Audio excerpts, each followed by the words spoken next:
صلی اللہ تعالی علیہ وسلم۔ وہ دانائے سبل مولائے کل ختم الرسل جس نے، وہ دانائے سبل مولائے کل ختم الرسل جس نے، غبار راہ کو بخشا فروغ وادی سینہ، نگاہ عشق و مستی میں وہی اول وہی آخر، وہی قرآن وہی فرقان وہی یاسین وہی طٰہٰ، اللہ کی سرتاب قدم شان ہے یہ، انسان ہی انسان وہ انسان ہے یہ، قرآن تو ایمان بتاتا ہے انہیں، اور ایمان یہ کہتا ہے میری جان ہے یہ۔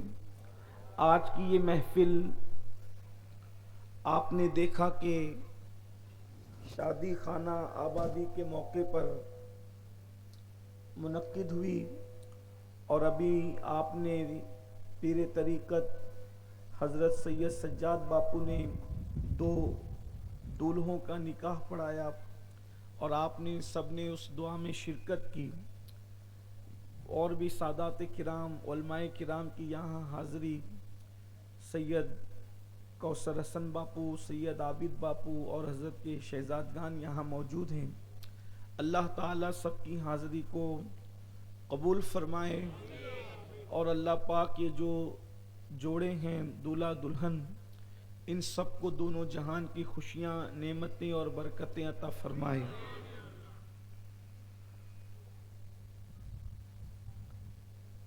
ہم مسلمان ہیں، اور اللہ تبارک و تعالیٰ کا ہم پر بڑا احسان یہ ہے کہ اس نے ہمیں اسلام کی اور ایمان کی دولت عطا فرمائی۔ اس سے بڑی کوئی ڈگری دنیا میں نہیں ہے، اور نہ اس سے بڑی ڈگری کوئی دنیا میں ہو سکتی ہے۔ ایمان والے کا مطلب یہ ہے کہ آپ کا رشتہ اللہ سے بھی جڑا ہوا ہے اور رسول اللہ سے بھی جڑا ہوا ہے۔ جس کے دل کا تعلق اللہ اس کے رسول سے جڑا ہوا ہو، اس سے بڑا کوئی ڈگری والا ہو ہی نہیں سکتا۔ ساری ڈگریاں قبر کے باہر رہ جائے گی، یہ ڈگری جو قلب کا رشتہ اللہ اس کے رسول کے ساتھ ہے، یہ ڈگری قبر کے اندر بھی ساتھ جائے گی، یہ ڈگری میدان محشر میں بھی ساتھ جائے گی، اور یہی ڈگری انشاءاللہ ہمیں جنت میں لے جائے گی۔ یہ بہت بڑی سعادت کی بات ہے، اور اللہ تبارک و تعالیٰ نے ایمان عطا کر کے ہم پہ احسان کیا۔ اللہ نہ کرے کہ اگر وہ ایمان نہ دیتا اور وہ کسی اور جگہ پر پیدا کرتا تو ہم اس کا کر کیا لیتے؟ ہم اس پہ کون سا اعتراض کر لیتے معاذ اللہ؟ اور کس کو حق تھا؟ اس لیے کہ وہ اللہ ہے، قادر مطلق ہے، اس کے ہر کام میں حکمت ہے، لیکن کتنا کرم کیا، بن مانگے اتنی بڑی نعمت عطا کی، بن مانگے اتنی بڑی ڈگری عطا کی، بن مانگے اتنا بڑا مقام عطا کیا۔ آپ اندازہ کریں یہ ایمان کی ڈگری کیا ہے۔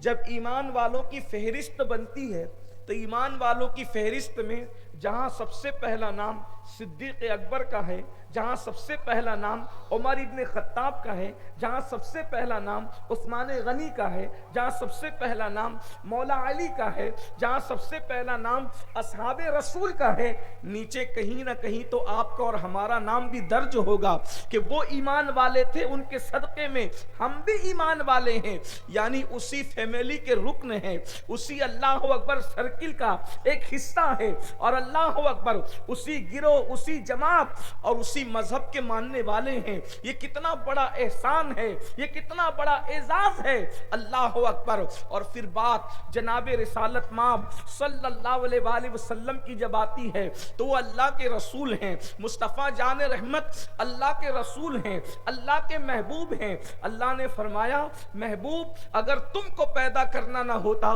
تو ہم کائنات پیدا نہ کرتے۔ جس کی خاطر کائنات پیدا کی، جس کی خاطر زمین آسمان پیدا کیے، جس کی خاطر چاند سورج پیدا کیے، سب کچھ انہی کی خاطر پیدا کیا، اللہ اکبر۔ اور وہ رسول کس میں بھیجا؟ وہ حبیب کس میں بھیجا؟ وہ حبیب بھیجا ایمان والوں میں، اور ارشاد فرما دیا لقد من اللہ علی المؤمنین اذ بعث فیہم رسولا، اے مومنو اللہ نے تم پر احسان کیا کہ تم ہی میں ایک رسول جلوگر فرمایا، محبوب کو تم میں بھیجا۔ جاؤ. ذرا تصور کرو کہ اپنا محبوب بھی کوئی کسی کو دیتا ہے, اپنا محبوب بھی کوئی کسی میں بھیجتا ہے. محبوب تو اپنے پاس رکھا جاتا ہے, محبوب تو اپنے قریب رکھا جاتا ہے, لیکن اللہ رب العزت نے محبوب کو ہمارے درمیان بھیج دیا. کیوں بھیجا؟ اللہ اکبر. اور اس کے محبوب کیا ہیں, ان کی حقیقت کیا ہے, ان کی شان کیا ہے, ان کی عظمت کیا ہے, یہ تو اللہ ہی جانتا ہے. لیکن بشر کا لباس پہنا کر اللہ نے ان کو ہمارے درمیان بھیجا. کیوں بھیجا؟ آخر محبوب کیوں تشریف لائے اتنی بڑی ہستی کو لباس بشر پہنا کر؟ حقیقتیں تو اللہ ہی جانتا ہے کہ ان کی حقیقت کیا ہے, کیونکہ انہوں نے خود فرمایا یا ابا بکر لم یعرفنی حقیقتا غیر ربی, اے ابو بکر میری حقیقت کو میرے رب کے سوا کوئی نہیں جانتا. اللہ رب العزت نے مگر اس حقیقت مصطفیٰ صلی اللہ علیہ وآلہ وسلم کو لباس بشر پہنا کر ہمارے درمیان بھیجا. حضور ہمارے درمیان کیوں آئے؟ اندازہ فرمائیں حضور کا ہمارے پاس آنے کا کیا مطلب ہے. یعنی بادشاہ اللہ اکبر اگر چونٹیوں کے درمیان ان کا حال دریافت کرنے کے لیے آئے تو اس میں چونٹیوں کی کوئی اوقات نہیں ہے, بلکہ یہ بادشاہ کا کرم ہے کہ وہ چونٹیوں کے درمیان تشریف لائے. ایک بادشاہ کے سامنے چونٹیوں کی جو حیثیت رہتی ہے اتنی حیثیت بھی تو حضور علیہ السلام کے سامنے ہماری نہیں ہے. ہماری اوقات کیا ہے؟ وہ جو نالین پہنتے تھے ان کے نالین میں جو ذرے لگتے تھے وہ ذرے ان کی نالین سے لگ کے جھڑ جائیں تو ہم اس کے بھی برابر نہیں ہو سکتے. ہماری حیثیت اس کے برابر بھی ہونے کی نہیں ہے, مگر وہ ہمارے درمیان آئے. آنے کا مقصد کیا تھا؟ آنے کا مقصد یہی تھا, بہت سارے مقاصد میں سے سب سے بڑا مقصد یہ تھا تاکہ اے انسانوں میں لباس بشر پہن کر آیا ہوں, اور لباس بشر پہن کر آیا تو میں بازار جاؤں گا تو تمہیں بازار میں جانے کا سلیقہ سکھاؤں گا.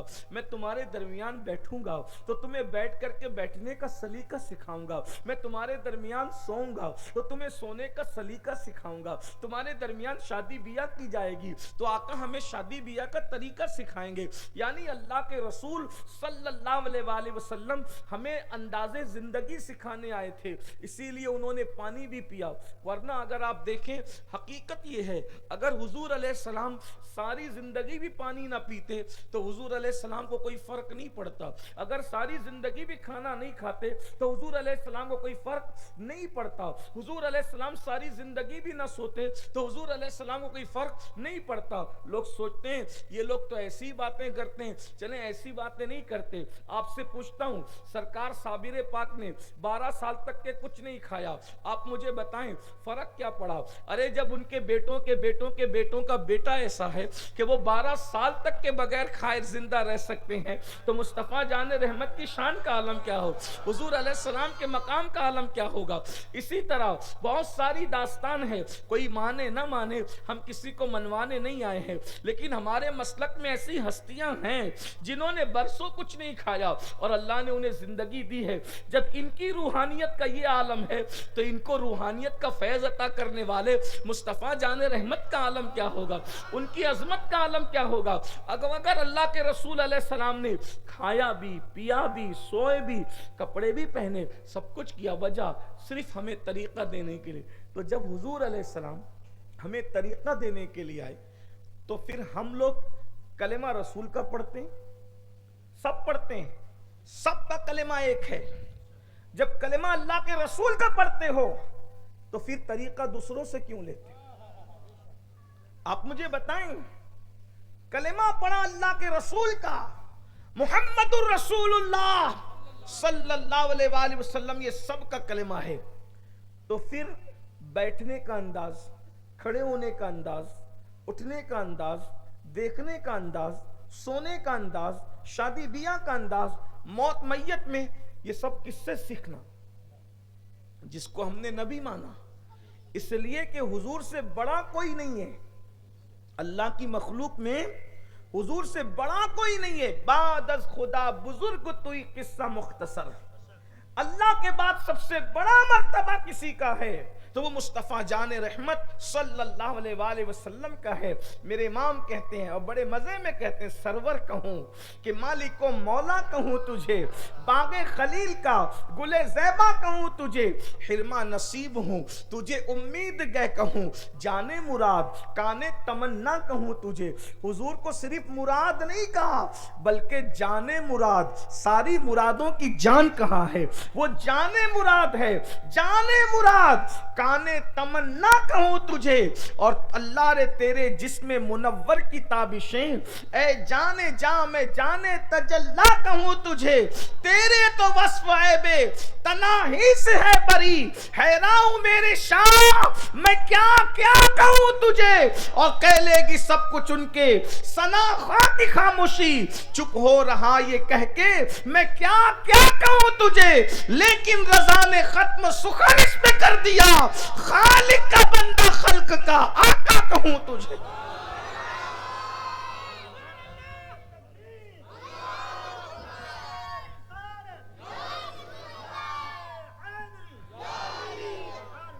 اللہ کے رسول سے بڑا اللہ کی مخلوق میں کوئی ہو نہیں سکتا۔ اسی لیے حضور علیہ السلام کی جو ادائیں ہیں، حضور علیہ السلام کا جو طریقہ ہے، اس طریقے کی طرح کسی کا طریقہ نہیں ہو سکتا۔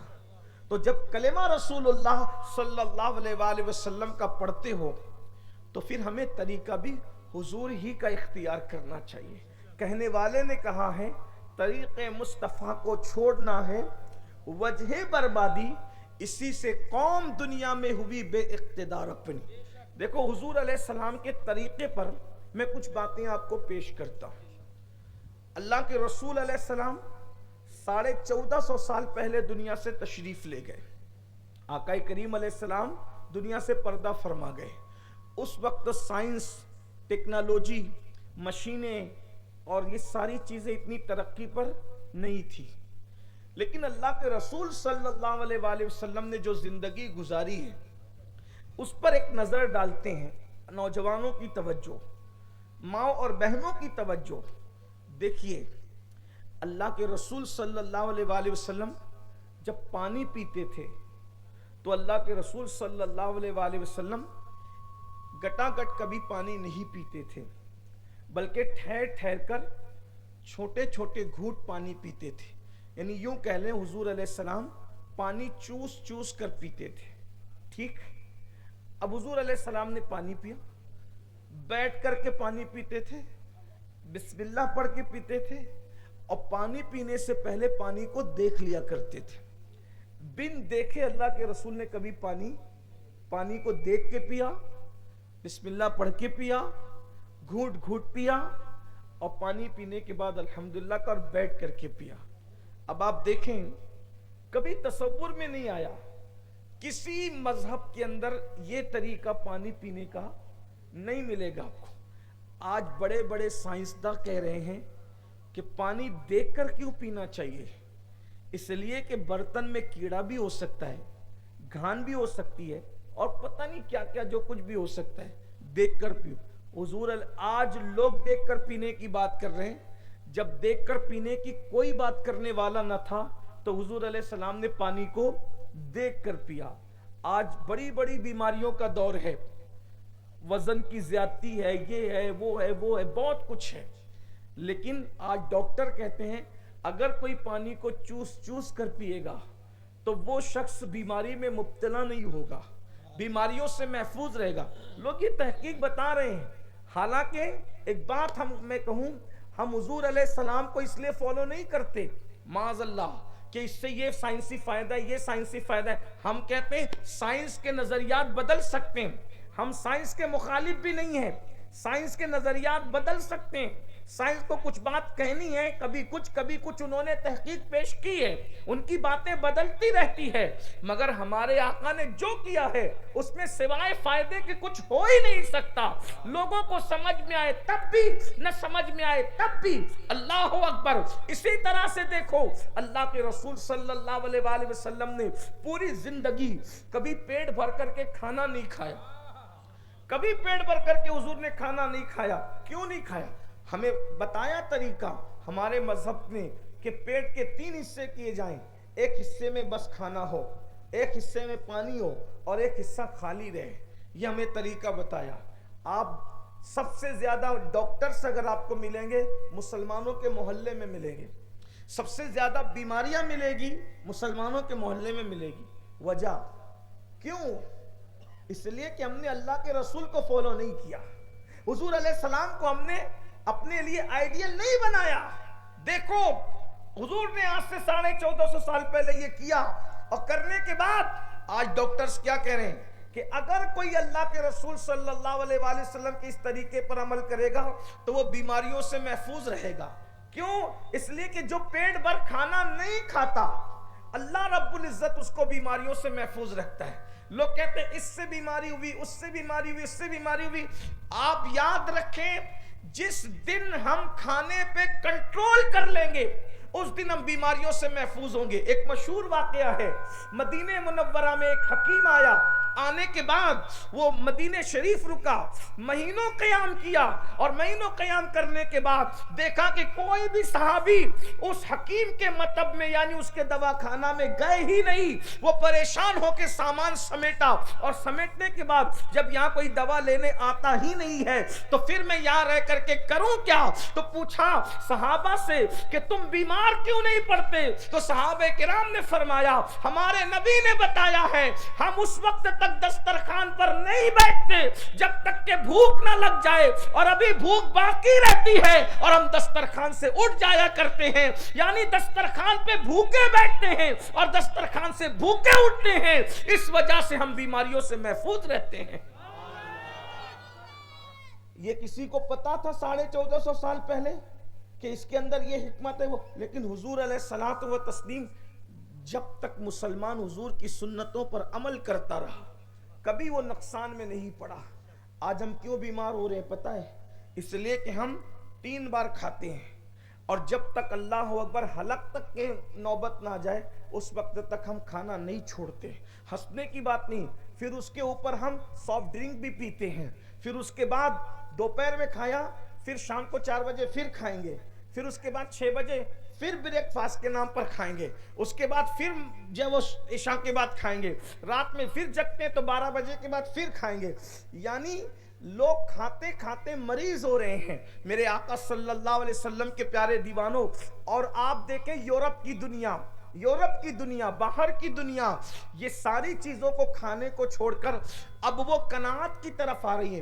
کروڑ پتی ہے، اربوں پتی ہے، خربوں پتی ہے، وہ حتی الامکان کھانے کو نظر انداز کر رہے ہیں. لوگ سمجھتے زیادہ کھائیں گے تو زیادہ جئیں گے. یاد رکھنا کم کھائیں گے تو زیادہ جئیں گے. اللہ اکبر. کم کھائیں گے تو تندرست رہیں گے. یہ میں نے چند مثالیں آپ کے سامنے پیش کی. اس طرح کی ہزاروں مثالیں ہیں. غسل کرنا، اسی طرح ناخن کاٹنا، اسی طریقے سے بال کٹوانا، اسی طرح سے مونچھوں کو کم کروانا، اسی طرح سے داڑھی بڑھانا. آپ جانتے ہیں جن لوگوں کی داڑھی ایک مشت رہتی ہے، یعنی کہ وہ سینے تک رہتی ہے، گلے تک رہتی ہے، ڈاکٹروں نے کہا جن کی داڑھی ایک مشت رہے گی انشاءاللہ اس کو کبھی حلق کا کینسر نہیں ہوگا. اس لیے کہ داڑھی کی برکت سے وہاں تک جراثیم پہنچنے سے حفاظت ہوتی ہے.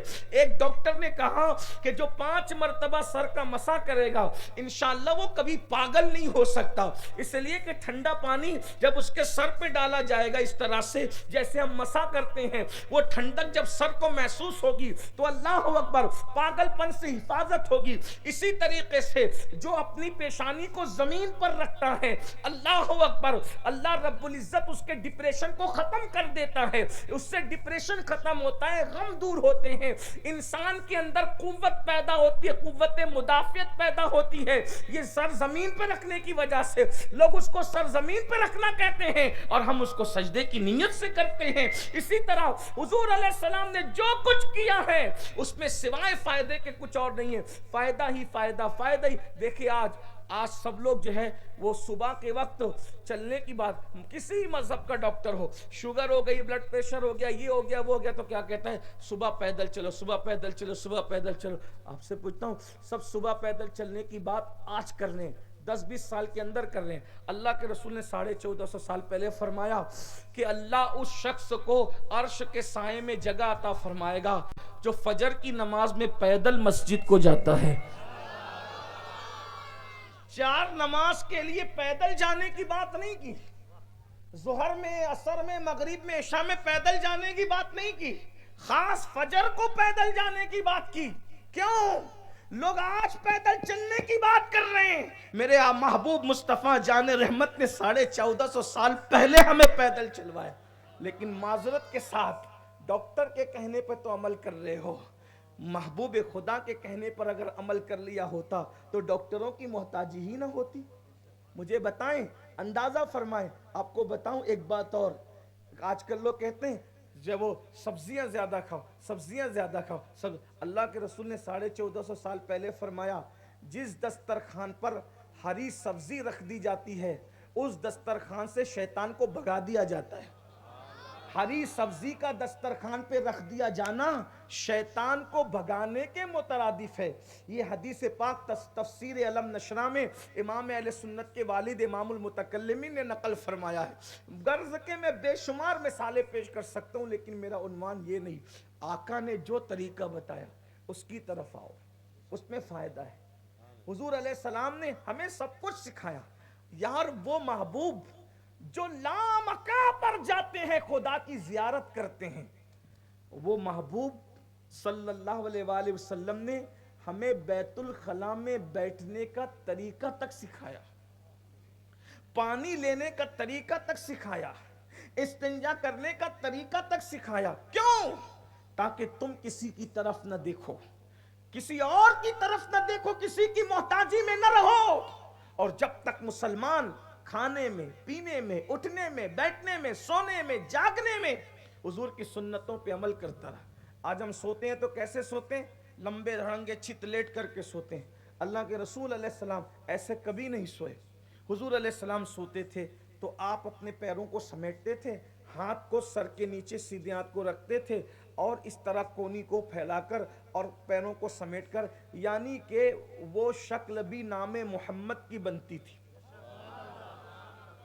اعلیٰ حضرت علیہ رحمٰ نے یہاں پر ایک روایت نقل کی ہے کہ جو اس طرح سوئے گا تو جب تک اس طرح سے لیٹا رہے گا 70,000 فرشتے وہاں آ کر کے درود پڑھیں گے، اور وہ درود پڑھنے کا ثواب اس کو ملے گا جو اس طریقے سے سویا ہوا ہے۔ کتنے فرشتے آئیں گے سوچو تو صحیح، ثواب کے ثواب مل، اور اس کے بعد اس طرح سے سوئیں گے۔ آج ڈاکٹر لوگ کہہ رہے ہیں کیونکہ آپ دائیں کروٹ پر سوئے ہیں تو آپ کو نیند کی حالت میں کبھی اٹیک نہیں آ سکتا جو اس طرح سے سوئے۔ غور فرمائیں، حضور علیہ السلام نے بتایا، لیکن ہم نے اس پہ غور نہیں کیا۔ ہم لوگ دوسروں کو دیکھ رہے ہیں، وجہ ہمیں اہمیت نہیں پتا، جبکہ حضور علیہ السلام کی آمد کا مقصد سکھانا تھا، کھاؤ کیا، پیو کیا، اور جو چیزیں حضور نے کھائی اس میں اللہ نے فائدہ، جیسے کہ حضور نے کھجوریں زیادہ کھائی۔ ڈاکٹر لوگ کہہ رہے ہیں کہ کھجور وہ ہیں جس میں ہر قسم کی وٹامن موجود ہے۔ آج یہ وٹامن کی گولی، اس وٹامن، یہ سب لوگ کر رہے ہیں، کھجور کھا لو، آل وٹامن، ساری وٹامنز اس کے اندر موجود ہے۔ حضور نے کھائی، بتاؤ اس وقت وٹامن کا پتہ تھا؟ لیکن آمنہ کے لال غیب دا نبی صلی اللہ علیہ وآلہ وسلم کھجور استعمال کر کے، یعنی حضور نے جس چیز سے بچے۔ اور حضور علیہ السلام نے میدہ کبھی نہیں کھایا۔ میدہ جانتے؟ میدہ کی روٹی کبھی نہیں کھائی۔ یہ جو برگر کھاتے ہو، پاؤ کھاتے ہو، اسی طریقے سے میدے کی چیزیں کھاتے ہو، اس سے پیٹ بڑھ رہا ہے، بیماریاں بڑھ رہی ہے۔ آج یہ فیشن ہو گیا ہے، فیشن کے پیچھے بھاگنے والوں، مصطفیٰ جان رحمت کے طریقے کی طرف پیچھے آؤ۔ لوگوں کو ترقی چاہیے تو آگے بھاگیں، ہمیں ترقی چاہیے تو پیچھے آئیں، اس لیے کہ ہماری ترقی قدم ناز مصطفیٰ صلی اللہ علیہ وسلم میں ہے، ہماری ترقی حضور علیہ السلام کے قدموں میں ہے۔ کل بھی حضور کے قدموں میں تھی، آج بھی حضور کے قدموں میں ہے۔ تو میرے بھائیوں، حضور علیہ السلام نے جن چیزوں کے کھانے سے سستی آتی ہے ان چیزوں کو حضور نے کبھی نہیں کھایا۔ کچی پیاز حضور علیہ السلام نے کبھی نہیں کھائی، کچا لہسن حضور علیہ السلام نے کبھی نہیں کھایا۔ آج جو لوگ کچی پیاز کھاتے ہیں، ابھی جائز ناجائز کی بات نہیں کر رہا ہوں، جو لوگ کچی پیاز کھاتے ہیں ان کے منہ سے کتنی خطرناک بدبو آتی ہے۔ دیکھو، جو لوگ کچا لہسن کھاتے ہیں ان کے منہ سے کتنی خطرناک بدبو آتی ہے۔ کچی پیاز، کچا لہسن کھانے سے پسینے میں بھی بدبو آتی ہے۔ حضور علیہ السلام نے کبھی استعمال نہیں فرمایا، حالانکہ منع بھی نہیں فرمایا لیکن استعمال استعمال بھی نہیں فرمایا. اسی طرح سے آپ دیکھیں حضور علیہ السلام نے عطر کو استعمال فرمایا. امام اعظم ابو حنیفہ فرماتے ہیں جو کثرت کے ساتھ عطر استعمال کرے گا اس کی عقل بڑھے گی اور قوت حافظہ میں اضافہ ہوگا, اس کو بھولنے کی بیماری کبھی نہیں ہوگی. حضور علیہ السلام نے سب طریقہ بتایا, لیکن آج مسلمان طریقے مصطفیٰ صلی اللہ علیہ وآلہ وسلم کو چھوڑ کر دائیں بائیں کی طرف جانے, نفس کے غلام بن رہے ہیں. تباہی اسی لیے آ رہی ہے, بربادی اسی لیے آ رہی ہے, دنیا میں مسلمان تباہ برباد اسی لیے ہو رہا ہے. آئیے حضور علیہ السلام نے خوشی کے موقع پہ بھی ہمیں بتایا, غم کے موقع پہ بھی ہمیں بتایا رہنا کیسے ہے. دیکھو اکثر اللہ اکبر غم کے موقع پر کوئی بال نوچتا ہے, غم کے موقع پر کوئی چیخ چیخ کے روتا ہے, کوئی چلا چلا کے روتا ہے, کوئی کپڑے پھاڑتا ہے, کوئی نوحہ کرتا ہے. مگر اللہ اکبر مصطفیٰ جان رحمت صلی اللہ علیہ وآلہ وسلم نے غم کے موقع پر, یعنی اگر میت ہو جائے, کسی کے گھر میں کسی کا انتقال ہو جائے, تو چپ کے جو آنسو بہتے ہیں اس کی اجازت ہے. خاموش آنسو اگر آپ کی آنکھ سے نکلتے ہیں تو یہ محبت کی علامت ہے. محبت میں خاموش آنسو کسی کی آنکھ سے نکل سکتے ہیں, لیکن چلا کر کے رونا, نوحہ کرنا, بلکنا, کپڑے پھاڑنا, منہ پہ تماچے مارنا, اللہ اکبر بال نوچنا, اس کی اسلام نے اجازت نہیں دی ہے. اللہ اکبر. اسی طرح شادی کے موقع پر اللہ کے رسول صلی اللہ علیہ وآلہ وسلم نے ہمیں قانون عطا کیا, کہیں پہ بھی تشنا قانون نہیں چھوڑا. شادی کیسے کی جائے, حضور علیہ السلام نے ایک نہیں متعدد شادیاں کر کے بتایا کہ شادی ایسے کرو. یعنی اگر ایک بار بھول گئے تو پھر اس طرح بھی دیکھ لو. یعنی یوں سمجھ لے اگر اماں خدیجہ کی شادی کا انداز تم بھول چکے ہو تو اماں عائشہ کے ساتھ جو شادی کی اس کو یاد رکھو. اماں عائشہ کے ساتھ جو شادی کرنے کا انداز تھا اگر وہ بھی تمہاری نظروں سے اوجھل ہو گیا تو ام المومنین ام سلمہ کا نکاح یاد کر لو جو آقا علیہ السلام نے کیا, کس طرح حضور علیہ السلام نے نکاح فرمایا. یہ جتنے خرافات ہیں یہ ہمیں نقصان کی طرف لے جا رہے ہیں, اور دنیا یہی چاہتی ہے. دنیا یہ نہیں چاہتی کہ ہمیں قتل کر دے, دنیا یہ نہیں چاہتی ہمیں ختم کر دے, دنیا یہ نہیں چاہتی کہ اللہ اکبر ہمیں مٹا دے. دنیا یہ چاہتی ہے کہ آپ کچھ بھی کرو ہمیں برداشت ہے, بس مصطفیٰ جان رحمت کے طریقے پہ مت جاؤ. دنیا یہ چاہتی ہے جس دن مسلمان مصطفیٰ جان رحمت کے طریقے پر آ جائے وہی دن اس کے دن لیے ترقی کا دن ہوگا, وہی دن اس کے لیے عروج کا دن ہوگا. حضور کے طریقے سے دور مت بھاگو. شادیاں کیسے کی اللہ کے رسول علیہ السلام, کوئی قرض مانگ کر کے شادی نہیں کی گئی. اللہ کے رسول نے قرض لیا, اللہ کے رسول نے قرض لیا, صدقہ دینے کے لیے تو قرض لیا مگر نکاح کرنے کے لیے کبھی قرض نہیں لیا. اور کونین کے والی, کونین کے تاجدار مصطفیٰ جان رحمت صلی اللہ علیہ وآلہ وسلم کا نکاح ہوتا ہے اور ولیمے کے لیے انتظام نہیں ہے تو حضور ولیمے میں کیا کھلاتے ہیں صحابہ کو؟ ستو. ستو سمجھتے ہیں؟ گجرات والوں کو ستو سمجھ میں آتا ہے؟ نہیں. جو کا آٹا موٹا موٹا پیسا ہوتا ہے اور اس میں کوئی دال ملا کر کے اور کوئی میٹھی چیز ملا کر کے اس کو پیس لیتے ہیں اور اس کو پانی میں ڈالتے ہیں تو بہت دلچسپ لگتا ہے, اچھا لگتا ہے, مزہ آتا ہے پینے میں. اس سے پیاس بھی مٹتی ہے اور بھوک بھی مٹتی ہے. ستو ختم ہو گیا, ستو کا تصور نہیں رہا. میں یو پی میں گیا تھا تو یو پی والوں نے مجھے بتایا تھا اس کو ستو کہتے ہیں. انہوں نے اپنی زبان میں کہا تھا ستوا اس کو کہتے ہیں, ستو کو وہ ستوا کہتے ہیں, لیکن انہوں نے مجھے پلایا, پیش کیا, مجھے اچھا لگا. بڑے غریب گھر میں گیا تھا تو انہوں نے ستو پیش کیا تو مجھے حضور علیہ الصلوۃ والتسلیم کا وہ مبارک ولیمہ یاد آ گیا جس پہ حضور علیہ السلام نے ستو کھلایا تھا صحابہ کرام. کبھی حضور علیہ السلام نے کھجور اور پانی پر اپنا ولیمہ کیا اور کبھی اللہ کے رسول علیہ السلام نے بکری ذبح کر کے بکری کے گوشت پر بھی اپنا ولیمہ فرمایا. اور اسی طرح جب حضور علیہ السلام نے پہلا نکاح فرمایا تو سینکڑوں بکریاں ذبح کی گئی اور اس کے بعد حضور علیہ السلام کے ولیمے میں کھانا پیش کیا گیا. پتہ چلا کبھی ستو کھلا رہے ہیں, کبھی کھجور کھلا رہے ہیں, کبھی بکری کا گوشت کھلا رہے ہیں اور کبھی جو ہے وہ سینکڑوں بکریاں ذبح کر کے ولیمہ کیا جا رہا ہے. یہ کیا ہے؟ وجہ یہ ہے یعنی اگر تم مالدار ہو, دولت مند ہو اور تمہارے پاس اتنی پوزیشن ہے کہ سینکڑوں بکریاں ذبح کر سکتے ہو تو سینکڑوں ذبح کر کے بھی کبھی ولیمہ کر لینا. لیکن کبھی تنگ دستی ہے تو قرض لینے کی طرف مت بھاگنا, کبھی کھجورے کھلا کر بھی ولیمہ کر لینا, کبھی ستو کھلا کر بھی ولیمہ کر لینا. اللہ اکبر. یعنی جیسے حالات رہے اس کے مطابق. آج تو اللہ اکبر مسلمانوں نے صرف جھوٹی عزت کو بچانے کے لیے اور برادری کے اندر جھوٹی عزت حاصل کرنے کے لیے اور گاؤں کے اندر جھوٹی تعریف کے لیے اب تو شادیوں کے موقع پر اللہ اکبر نئی نئی رسموں کو ایجاد کرنا شروع کیا ہے. کہیں پر ایسا ہوتا ہے پیسے نہیں رہتے تو اللہ اکبر کبھی پاکٹ مار کر پیسے جمع کیے جاتے ہیں, کبھی موبائل چرا کر پیسے جمع کیے جاتے ہیں, اور جو بہت شریف لوگ ہیں یہ سارے کام وہ نہیں کرتے تو وہ سود سے پیسے لیتے ہیں, بیاج سے پیسے لیتے ہیں. وجہ تاکہ دنیا دیکھے میرے بیٹے کی بارات کیسے نکلتی ہے, میرے بیٹے کی شادی کیسے نکلتی ہے, میری بیٹی کو میں رخصت کیسے کرتا ہوں. یاد رکھنا بندوں کے نزدیک جھوٹی عزت حاصل کرنے کے لیے اللہ کو ناراض کرنے والوں اللہ اکبر کوئی بندہ کوئی عام انسان ہماری قبر میں نہیں آئے گا. اور کیا یہ جھوٹی عزت کے چکر میں تم اپنے سچے خدا کو ناراض کر رہے ہو, مصطفیٰ جان رحمت کو ناراض کر رہے ہو. تمہیں پتا ہے اللہ کے رسول صلی اللہ علیہ وآلہ وسلم نے فرمایا سود کا لقمہ کھانے والا اپنی ماں کے ساتھ 36 مرتبہ زنا کرنے والے کے برابر ہے. اور پھر فرمایا جتنا سود لینے والا مجرم ہے اتنا سود دینے والا بھی مجرم ہے. کون سی جھوٹی عزتیں کما رہے ہو مجھے بتاؤ, اور جھوٹی اور بازاری عزتیں کب تک رہے گی اندازہ کرو.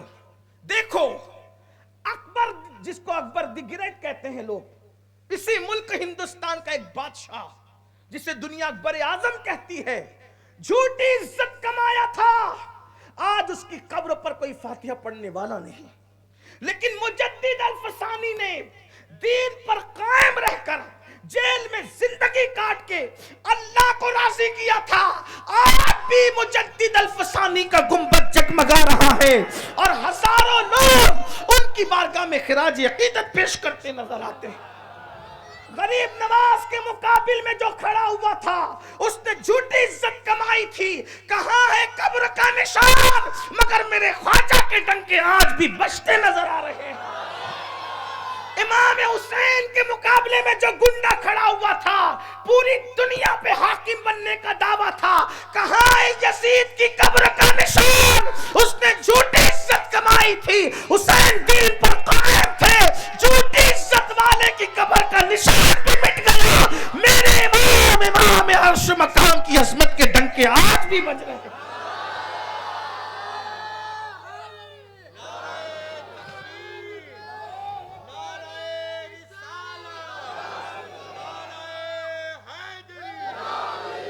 گناہ کر کے خدا کو ناراض کر کے جھوٹی اور بازاری عزت حاصل کرنے والوں قبروں کا نشان بھی مٹ جائے گا. اور جو دین پہ ایک بات دل پہ لکھ لو, ہمیں دین پر ہی رہنا ہے, کوئی کچھ بھی کہے ہمیں کسی سے کیا لینا. جنت لینا مصطفیٰ جان رحمت سے, روزی لینا مصطفیٰ جان رحمت سے, عزتیں لینا مصطفیٰ جان رحمت سے, وقار لینا مصطفیٰ جان رحمت سے, مدد لینا مصطفیٰ جان رحمت سے, سب تو انہی سے لینا ہے. آپ کہیں گے میں تو آپ کو توحید و رسالت سکھا رہا ہوں لیکن اس پہ بھی کچھ لوگوں کے پیٹ میں درد ہوگا. کہا کہ یہ کیا کہہ دیا سب لینا حضور سے, تو اللہ سے کیا لینا. میں نے کہا ملا جی اللہ ہی دیتا ہے, لیکن جن ہاتھوں سے دیتا ہے وہ ہاتھ آمینہ کے لال کے ہے. اگر آپ کو یہ بات سمجھ میں نہیں آتی تو یہ بخاری شریف ہی میں لکھی ہے جو بخاری بغل میں لے لے کر کے گھومتے ہو اور بہت بخاری کا نام لیتے, اسی بخاری میں ہے واللہ یعطی انما انا قاسم, اللہ عطا کرتا ہے اور میں ہی تقسیم کرتا ہوں. تو اللہ کیا کیا دیتا ہے حضور نے نہیں بتایا, اور کیا کیا حضور تقسیم کرتے یہ بھی نہیں بتایا, بلکہ حضور اشارہ دے رہے ہیں اللہ جو جو دے سکتا ہے میں سب سب بانٹ سکتا ہوں. اسی لیے میرے امام کہتے خلق کے حاکم ہو تم, رزق کے قاسم ہو تم سے ملا جو ملا تم پہ کروڑوں درود. اور کون دیتا ہے؟ دینے کو منہ چاہیے، دینے والا ہے سچا ہمارا نبی. میرے کریم سے گر قطرہ کسی نے مانگا، دریا بہا دیے ہیں در بے بہا دیے. حضور کی دینے کی بات آئی تو میں نے کئی مرتبہ ایک واقعہ پڑھا، تقریروں میں پڑھا، لیکن آج دینے کی بات آئی تو میں پڑھ دوں اس کو، پھر آگے چلتے ہیں. سب لینا حضور سے ہے. توجہ، اگر آپ تھک گئے تو کوئی بات نہیں،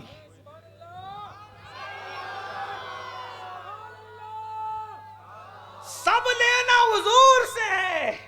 اور جس کو آمینہ کا لال دیتا ہے پھر اس کو دینے والا بنا دیتا. منگتے خالی ہاتھ نہ لوٹے، کتنی ملی خیرات نہ پوچھو، ان کا کرم پھر ان کا کرم ہے، ان کے کرم کی بات نہ پوچھو. قربان میں ان کی بخشش پر مقصد بھی زباں پر آیا نہیں، بن مانگے دیا اور اتنا دیا دامن میں ہمارے سمایا نہیں. جس کی چوکھٹ سے دونوں جہان پل رہے ہیں، جس کی چوکھٹ سے دونوں جہان کو خیرات مل رہی ہے، وہ آمینہ کے لال مصطفیٰ جان رحمت کی ذات. ایک واقعہ میں نے کثرت سے پڑھا، آج بھی آپ اس کے سامنے اس کو پڑھ دیتا ہوں عنوان کی مناسبت سے، حالانکہ عنوان میرا یہ نہیں، آگے چلتے ہیں. ایک مرتبہ حاتم طائی کی اولاد میں سے ایک شخص اپنے دادا کے قصے سنانے لگے کہ میرے دادا حاتم طائی وہ تھے کہ جو اتنے سخی تھے، اتنے سخی تھے، اتنے سخی تھے کہ انہوں نے مختلف دروازے بنا کے رکھے تھے. اور ایک فقیر، ایک منگتا، ایک سوالی ایک بار ایک دروازے سے آتا تو بھی دیتے، دوسرے سے آتا تو بھی دیتے، تیسرے سے آتا تو بھی دیتے، چوتھے سے آتا تو بھی دیتے. وہ دینے کی بات کرتے رہے. اللہ اکبر. ایک ننھا سا بچہ شہزادہ جس کے چہرے پر نور کے آثار تھے، سعادت کے آثار تھے، برکت کے آثار تھے، شہزادگی جس کے چہرے سے چمک رہی تھی، اس ننھے سے شہزادے نے کہا بس یہی تیرا دادا ہے؟ کہا یہ بس، ہاں. کہا یہ تو بخیلی ہے، یہ کوئی سخاوت ہے؟ یہ کوئی سخاوت ہے؟ یہ تو بخیلی ہے. کہا وہ کیسی بخیلی؟ کہا کہ ایک سے اتنا نہ دیا، اسی لیے تو دوسرے سے آنے کی ضرورت پڑی، دوسرے سے بھی جی نہ بھرا، جھولی نہ بھری، تب تو سائل تیسرے سے آیا، تیسرے سے بھی مراد پوری نہ ہوئی تو چوتھے سے آنا پڑا. لیکن میرے دادا کا بھی حال سن لے، جو ایک مرتبہ آ کر مانگتا ہے اتنا دیا کہ اس کو دینے والا بنا دیا. کہ تیرے دادا کا نام تو بتا، کہ انہی کو محمد رسول اللہ کہتے ہیں. کیوں تاجدار و خواب میں دیکھی کبھی وہ شے، کیوں تاجدار و خواب میں دیکھی کبھی وہ شے جو آج جھولیوں میں گدایان در کی ہے. مانگیں گے مانگے جائیں گے، منہ مانگی پائیں گے، سرکار میں نہ لائے نہ حاجت اگر کی ہے. منگتا کا ہاتھ اٹھتے ہی داتا کی دین تھی، دیری قبول عرض میں بس ہاتھ بھر کی ہے. مومن ہوں مومنوں پہ رؤوف الرحیم ہوں، سائل و سائلوں کو خوشی لانا گھر کی ہے. جس نے جنت مانگا اس کو جنت بھی عطا کر دی، جہاں بانی عطا کر دیں، بھری جنت ہبا کر دے. نبی مختار کل ہے، جس کو جو چاہے عطا کر دے. جہاں میں ان کی چلتی ہے وہ دم میں کیا سے کیا کر دے. وہ جب چاہے جسے چاہے اسے فرما روا کر دے.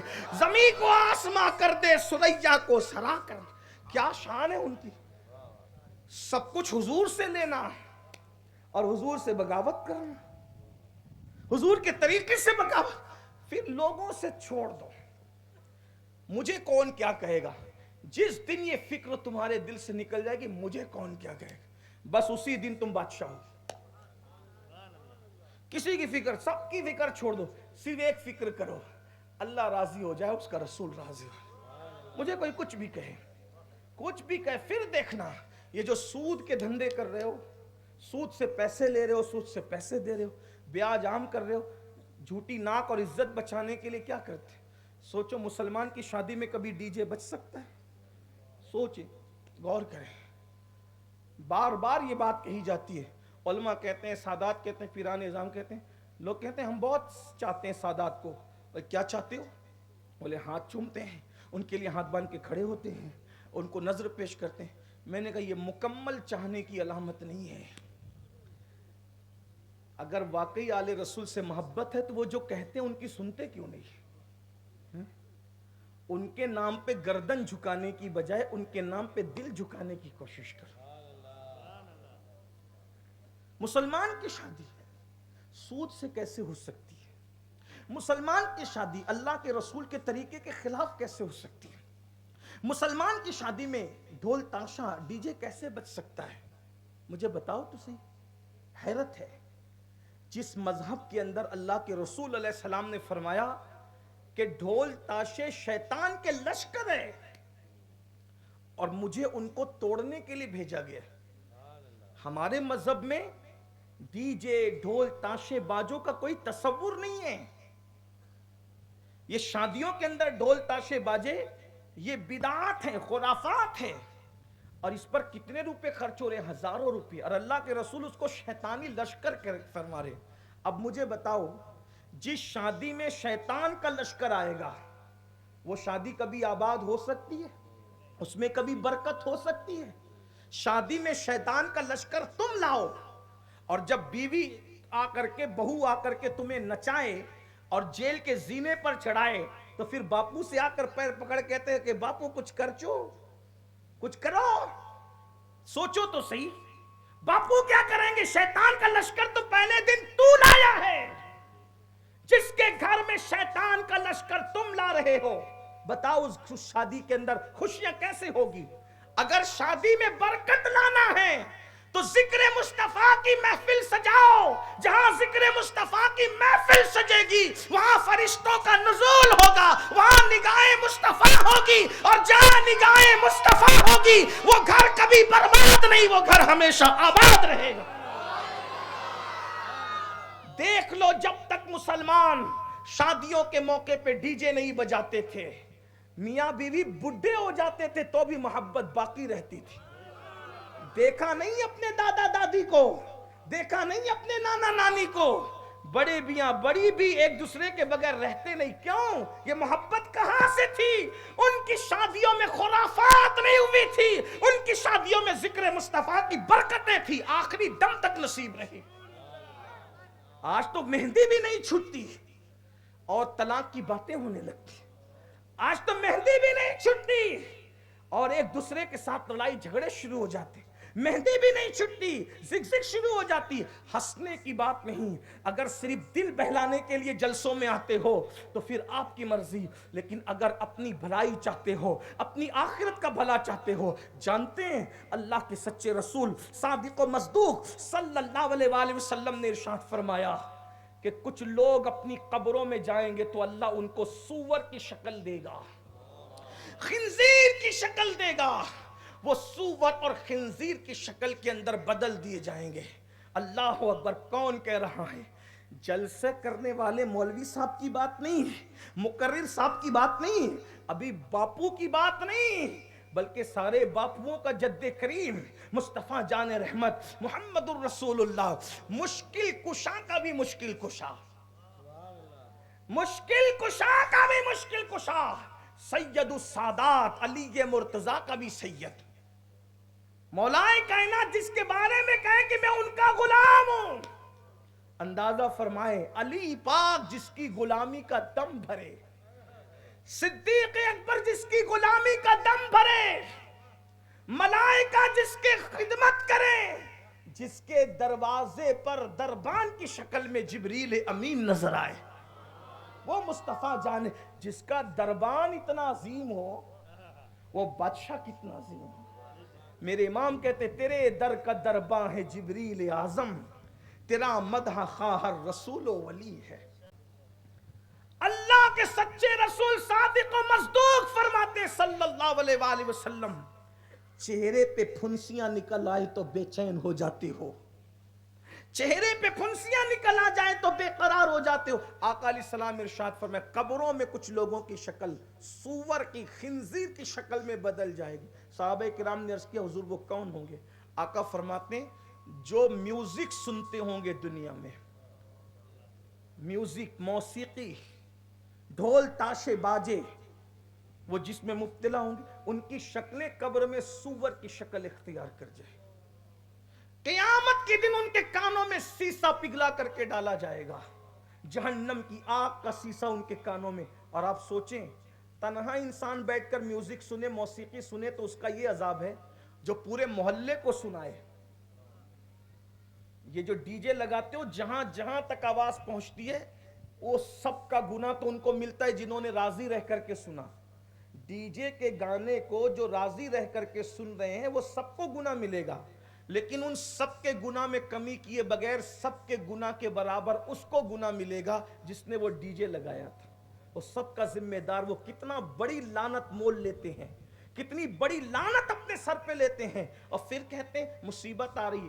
جب اللہ کسی پہ لعنت کرے تو پھر اس کو کون مصیبت سے بچائے گا، اس کو کون تکلیف سے بچائے گا، اس کو کون مشکل سے بچائے گا. میرے آقا علیہ الصلوۃ والتسلیم کے پیارے دیوانوں، پھر آقا علیہ السلام فرماتے ہیں پہلی چیز جو قبر میں سور کی شکل دلائے گی وہ میوزک ہے، موسیقی ہے، ڈھول تاشے باجے گانے ہیں. اور دوسری چیز فرمائی وہ نشہ کرتے ہوں گے.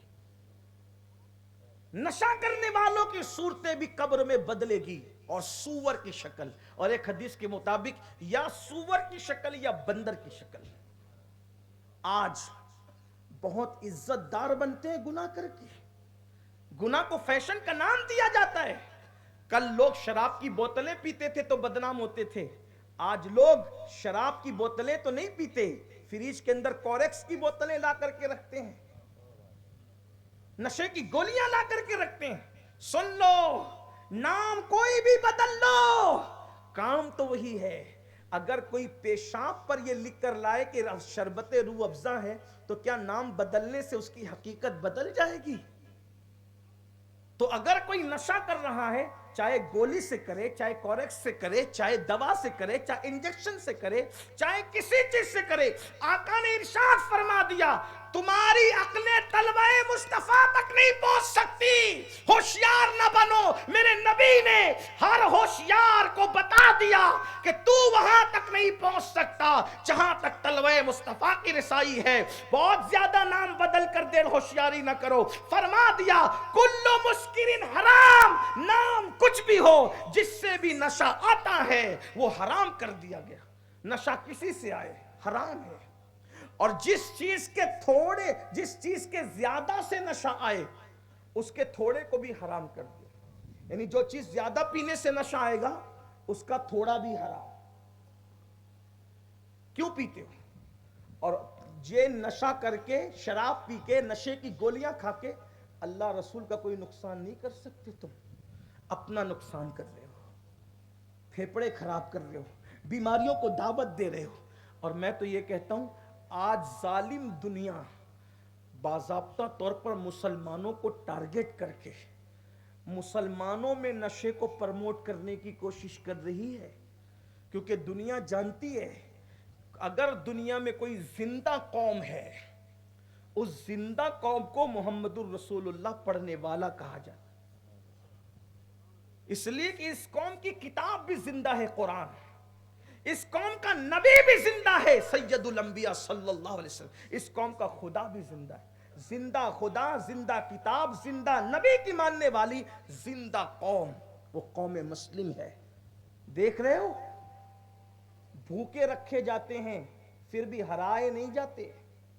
دیکھ لو دیکھ لو، دنیا ٹوٹ پڑی ہے پوری طاقت کے ساتھ، لیکن ننھے سے بچوں کو بھی جھکا نہیں پا رہی ہے. جب 1400 سال کے بعد حسینیت کی غیرت کا یہ عالم ہے تو غیرت علی اصغر کا اندازہ بھی تو کوئی لگائے. وہ ننھے بچے ایک خطے کے دیکھ کر یوٹیوب پر دیکھتے ہو نا، تصویروں میں دیکھتے ہو نا، ابھی آج ہی کی بات ہے، بہت دنوں کی بات نہیں ہے.